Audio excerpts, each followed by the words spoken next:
So here we are, we're about to board the B-25 PBJ. I'll take you on a tour and show you what it's like to take off inside of it. I'll be sitting in the front seat, so it's super exciting.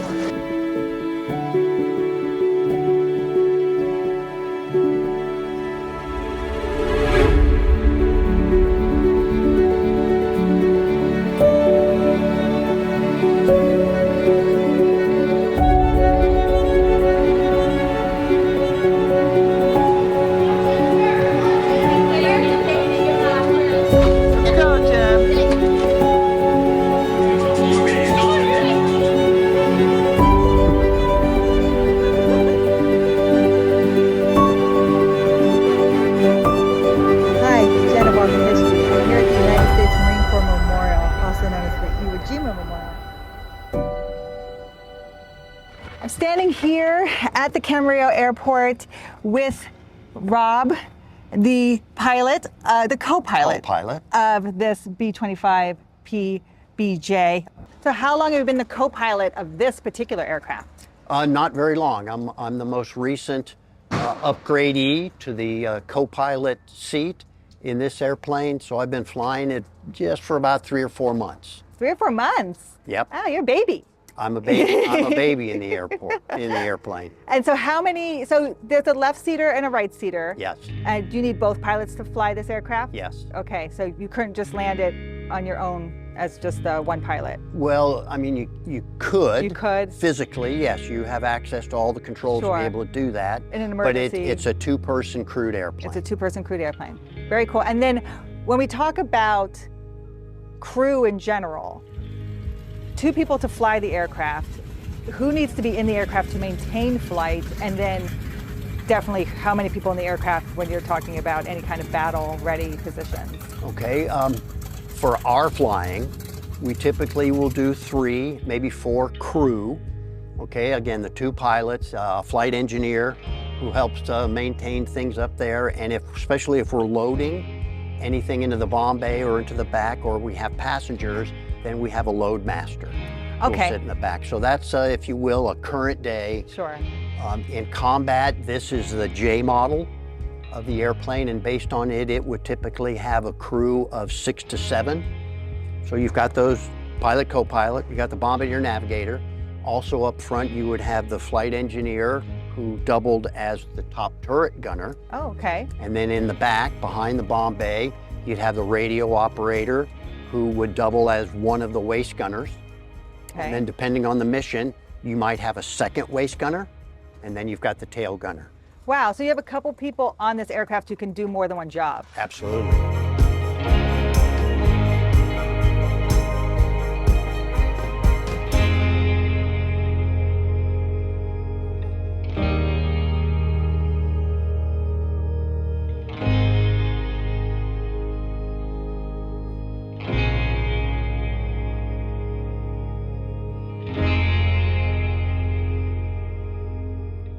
My name is Nabi. I started volunteering here 6 years ago. I've always been a geek about warbirds and things like that all my life, but this is where I got a love in aviation maintenance.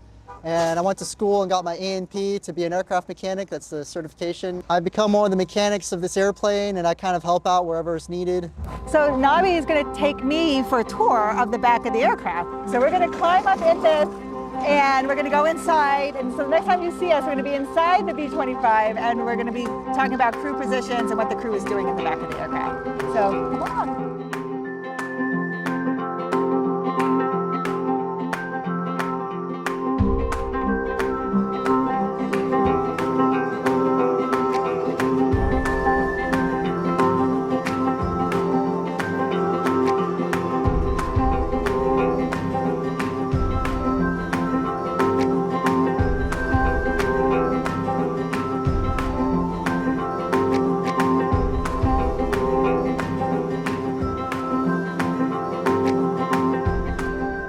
Okay, so we're in the, what would they call this? The aft compartment? Kind of just, I would just say the rear fuselage, the rear compartment.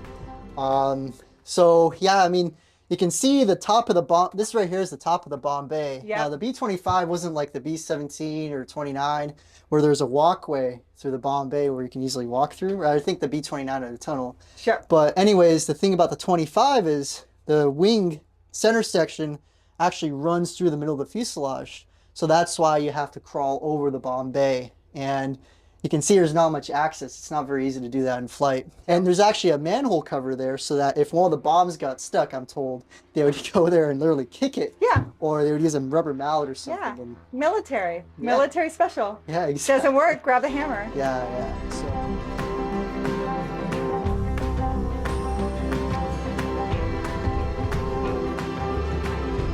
Okay, yeah, let's talk about that.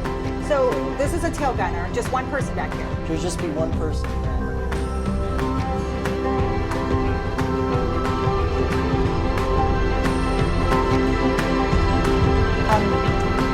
Where do they all sit? Where they all sit. So the loadmaster, or basically the CAF crew member in the back seat, or in the back sits right here. Okay. And the other passengers sit in the bench seat and then these two seats. But once we take off and it's safe to do so, we let people take their seatbelts off and we can roam around the airplane. Really?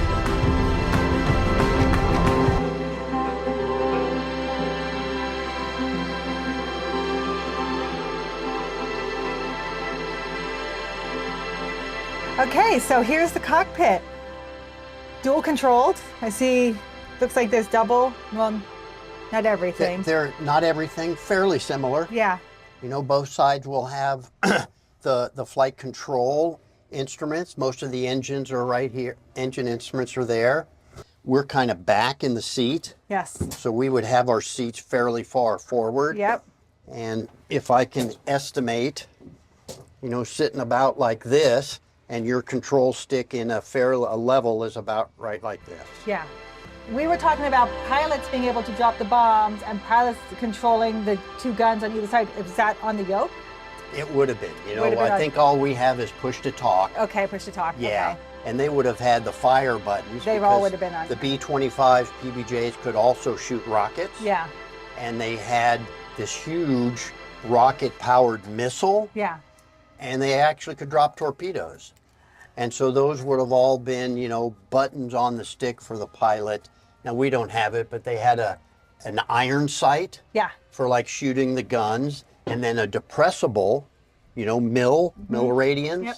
You could depress based on, I need it to be so far below the nose for the bomb trail, right? Yeah. When we give rides, this airplane is on the Living History Flight Experience program, so we give rides for hire, and we'll take a crew of 4, right? Pilot, co-pilot, flight engineer, crew chief, and then the loadmaster. Okay. And then we'll put up to 7 passengers on it.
Miss Jennifer Mitchell, you just got commissioned by the United States Navy. What are you going to do next?